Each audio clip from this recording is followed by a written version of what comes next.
Esther, the story of salvation. இப்போ நம்ம எஸ்தருடைய கதையை நம்ம பார்க்க போகிறோம். வேதத்தில் எஸ்தரை குறித்து உள்ள கதையை நம்ம பார்க்க போகிறோம்.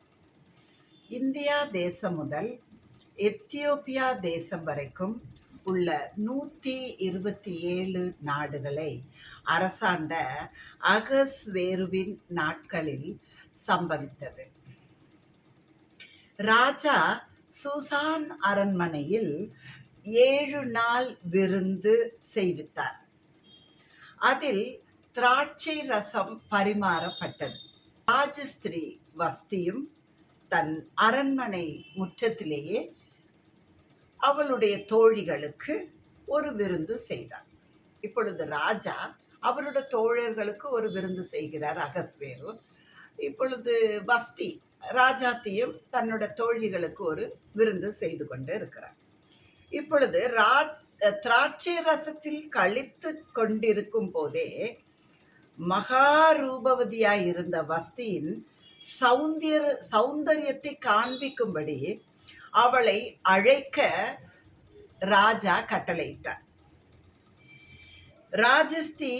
ராஜஸ்திரீ வஸ்தி வரமாட்டேன் என்று சொல்லிவிட்டார். எல்லார் முன்னிலையிலையும் எல்லாரும் குடித்து கொண்டிருக்கையில் எல்லா ஆண்கள் முன்னிலையிலும் அவள் வர மறுத்துவிட்டார். இப்பொழுது ராஜா கோபமடைந்து மூர்க்க வெறி கொண்டு தேசத்தின் சட்டப்படி அவளை என்ன செய்யலாம் என்று சபையில் அவர் தன்னுடைய தோழர்களிடம் கேட்டுக்கொண்டு இருந்தார். அவள் இனி ராஜா முன்னிலையில் வரக்கூடாது என்று முடிவு பண்ணி அவளை அரண்மனையிலிருந்து அனுப்பிவிட்டார்கள். இப்பொழுது புதிதாக ஒரு ராணி தேர்ந்தெடுக்க வேண்டிய சூழ்நிலை. அப்பொழுது மொர்தெகாய் என்னும் யூதன் தாய் தகப்பன் இல்லாத எஸ்தரை அவன் எடுத்து தன்னுடைய வளர்ப்பு மகளாக வளர்த்தான். அந்த பெண் மிகவும் சௌந்தரியமும் ரூபவதியுமாய் இருந்தார். எஸ்தர் அவள் யூத குலத்தை சேர்ந்தவள். எஸ்தரும் மொர்தெகாயும் யூத குலத்தை சேர்ந்தவர்கள்.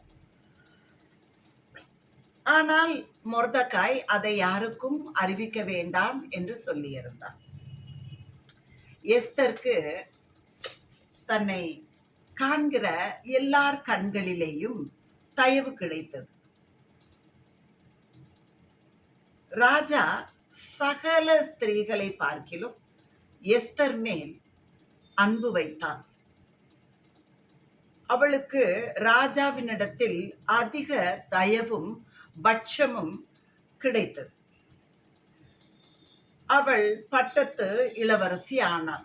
வஸ்தி இருந்த இடத்தில் எஸ்தர் பட்டத்து இளவரசி ஆனாள். மொர்தெகாய் ராஜா அரண்மனை வாசலில்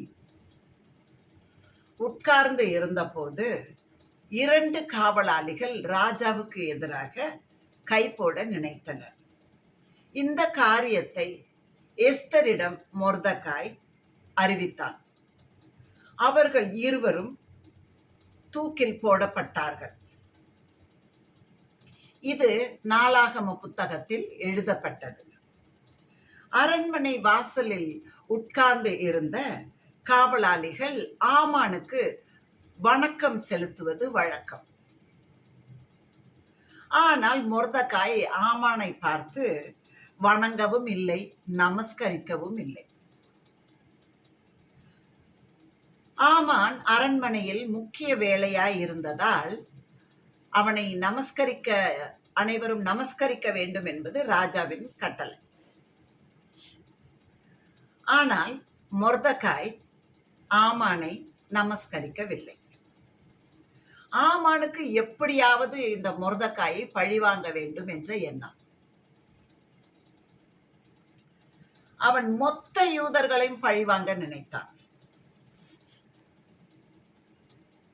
அப்பொழுது அவன் ராஜாவிடம், உம்முடைய ராஜ்யத்தில் ஒரு விதமான ஜனங்கள் பரம்பி இருக்கிறார்கள். இவர்கள் உம்முடைய கட்டளைக்கு கீழ்ப்படுகிறது இல்லை என்றார். ஆகையால் இவர்களை அழிக்க ராஜா உத்தரவு தர வேண்டும் என்று கேட்டபோது அகஸ்வேரு மன்னன் தன் மோதிரத்தை கழற்றி கொடுத்தான். காகிதத்தில் எழுதி முத்திரையிடச் சொன்னான். அந்தந்த மொழியில் ஆணை பிறப்பிக்கப்பட்டது.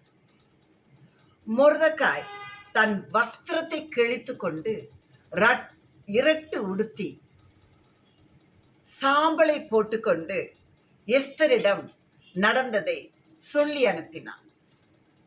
கர்த்தர் ஒரு திட்டத்தோடு இளவரசியை உன்னை இளவரசி ஆக்கி இருக்கிறார். அவருடைய மக்களை காப்பாற்ற வேண்டியது உன்னுடைய பொறுப்பு என்று மொர்தெகாய் சொல்லி அனுப்பினார். யூதர்கள் அனைவரும் 3 நாள் உபவாசம் இருந்தனர். யூதர்கள், மொர்தெகாய், இளவரசி எஸ்தர் அனைவரும் 3 நாள் அவர்கள் உபவாசம் இருந்து ஜெபித்தார்கள். எஸ்தர் மொர்தெகாய்க்கு உடுத்துவிக்கிறதற்காக அவள் மொர்தெகாய்க்கு உடுத்துவிக்கிறதற்கு அந்த இரட்டுக்கு பதிலாக அருமையான ஒரு வஸ்திரத்தை அனுப்பினாள். அதாவது சாம்பலுக்கு பதிலாக அவர் சிங்கார உடையை அவருக்கு அனுப்பி வைத்தார். அனுப்பிவிட்டு ராஜாவிடம் ஒரு கோரிக்கை வைத்தார். ராஜா என்ன வேண்டுமானாலும் கேள், ராஜ்யத்தின் பாதியை கூட தருகிறேன் என்றார். ஆனால் தான் ஒரு விருந்து ஏற்பாடு பண்ணுவதாகவும் அதில் மன்னனும் ஆமானும் கலந்து கொள்ள வேண்டும் என்று அவள் கோரிக்கை வைத்தாள். ராஜாவும் சரி என்று சொன்னான். ஆமான் அவன் மனைவி சிநேகிரிடத்தில் மொர்தெகாயை குறித்து பேசி அவர்கள் யோசனையின்படி அவனுக்காக ஒரு தூக்கு மரத்தை செய்வித்தான். அப்படியே அவன் அரண்மனைக்குள் நுழைந்த போது திடீரென்று ஒரு யோசனை வந்து அவர் புத்தகத்தை வாசிக்கும் பொழுது அவரது உயிரை காப்பாற்றிய மொர்தெகாயை நன்மையும் அவனுக்கு செய்யவில்லையே, தன்னுடைய உயிரை காப்பாற்றிய மொர்தெகாய்க்கு நான் ஒரு நன்மையும் செய்யவில்லையே என்று அவன் தன் மனதில் நினைத்தான். அப்பொழுது ஆமான் உள்ளுக்குள் அரண்மனைக்குள் நுழைந்த போது ஆமானிடத்திலே, நான் ஒரு மனிதனை கனம் பண்ண வேண்டும், அப்படியானால் நான் என்ன செய்ய வேண்டும் என்று யோசனை கேட்டான். ஆமான் நினைத்தான், மன்னர் யாரை கனம் பண்ண போகிறார், அவர் என்னைத்தான் கனம் பண்ணுவார் என்று தன் மனதில் நினைத்து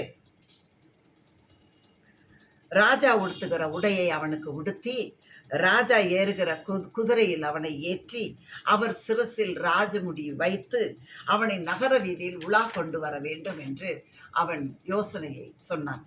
இப்பொழுது மொர்தெகாய்க்கு இதை செய்ய சொன்னான். அகஸ்வேரு மன்னன் ஆமானிடம் மொர்தெகாய்க்கு இவை எல்லாவற்றையும் செய் என்று கட்டளை பிறப்பித்தான். இப்பொழுது மொர்தெகாய்க்கு முன்னால் ஆமான் தாழ்ந்து போனான். அடுத்தது அவன் விருந்துக்கு அழைக்கப்பட்டான். ஆமானும் விருந்துக்கு வந்தான். அந்த இடத்தில் எஸ்தர் ராஜாவினிடத்தில் யூத குலத்தை அழிக்க திட்டம் போட்டிருப்பதை ராஜாவிடத்திலே அவள் தெரிவித்தாள். ராஜா கோபமடைந்தவராய் தோட்டத்துக்குள் போய் திரும்பி வருவதற்குள் ஆமான் எஸ்தர் காலில் விழுந்து ராஜாவிடம் நான் தான் அதை செய்தேன் என்று சொல்லி விடாதீர்கள் என்று காலில் விழுந்து கெஞ்சி கொண்டிருந்தார். இப்போ இந்த காட்சியை கண்ட ராஜா, என் கண் முன்பாகவே நீ ராஜாத்தியை என்ன செய்கிறாய் என்று அவன் மேல் கோபம் கொண்டு மொர்தெகாய்க்காக அவன் ஏற்பாடு செய்திருந்த அந்த தூக்கு மரத்திலேயே ஆமானை தூக்கிலிட செய்தான். இப்பொழுது விதைத்தவனே அறுவடை செய்ய வேண்டியது ஆயிற்று. யூதர்களுக்கு ஒரு விடுதலை அளித்தது. யூதர்களை விடுவிக்க கர்த்தர் எஸ்தரை அரண்மனைக்குள் இளவரசியாக அனுப்பினார். ஆக நம் பிறப்புக்கு ஒரு திட்டம் உண்டு. கர்த்தர் நம்மையும் ஒரு திட்டத்தோட படைத்திருக்கிறார். அந்த திட்டத்தை நாம் எப்படி அறிந்து கொள்ள முடியும்? வேதம் வாசித்தால்தான் நாம் அதனை அறிந்து கொள்ள முடியும். கர்த்தர் நம் வாழ்க்கையில் என்ன திட்டம் வைத்திருக்கிறார் என்று வேதத்தை வாசித்தால் நாம் அறிந்து கொள்ளலாம். எஸ்தரை உயர்த்திய கர்த்தர் நம்மையும் உயர்த்த அவர் வல்லமையுள்ளவராய் இருக்கிறார். ஆமென், ஹல்லேலூயா. நாமும் இதை போல பகைஞருக்கு நீங்களாகி இளைப்பாறுதல் அடைவோம். சஞ்சலம் சந்தோஷமாக மாறும். இப்பொழுது அவர்கள் துக்கம் மகிழ்ச்சியாக கர்த்தர் மாற்றினார். அதே போல நம் வாழ்க்கையும் சந்தோஷமாக மாறும். யூதர் வெற்றி பெற்ற இந்த நாளை பூரிம் என்று கொண்டாடி ஒருவருக்கொருவர் பரிசளித்து ஏழை எளிய மனிதருக்கு தான தர்மம் செய்தார்கள். நாமும் அப்படி ஏழை எளிய மக்களுக்கு தான தர்மம் செய்யலாமே. சரியான நேரத்தில் செயல்பட்டு உபவாசம் இருந்து ஜெபித்து தன் முழு யூத வம்சத்தை காப்பாற்றிய எஸ்தர் போல நாமும் நம் குடும்பத்துக்கு செயல்படுவோம். எஸ்தர் இயேசு கிறிஸ்துவுக்கு ஒரு நிழலாய் வேதத்தில் சித்தரிக்கப்பட்டிருக்கிறார். தேவன் நம்முடைய பட்சத்தில் இருந்தால் நமக்கு விரோதமாக இருப்பவன் யார்? ஆதலால் நாம் பிரியமான பிள்ளைகள் போல் தேவனை பின்பற்றுகிறவர்களாகி கிறிஸ்து நமக்காக தன்னையே பலியாக ஒப்பு கொடுத்து நம்மில் அன்பு கூர்ந்தது போல நாமும் அன்பிலே நடந்து கொள்வோம். கர்த்தருக்குள் நாம் எப்பொழுதும் சந்தோஷமாக இருப்போம். நாம் ஒன்றுக்கும் கவலைப்படாமல் தேவனுக்கு எப்பொழுதும் நன்றி செலுத்தும். அப்பொழுது எல்லா புத்திக்கும் மேலான தேவ சமாதானம் நம் இருதயங்களை நிரப்பும். நம்மை பலப்படுத்துகிற கிறிஸ்துவினாலே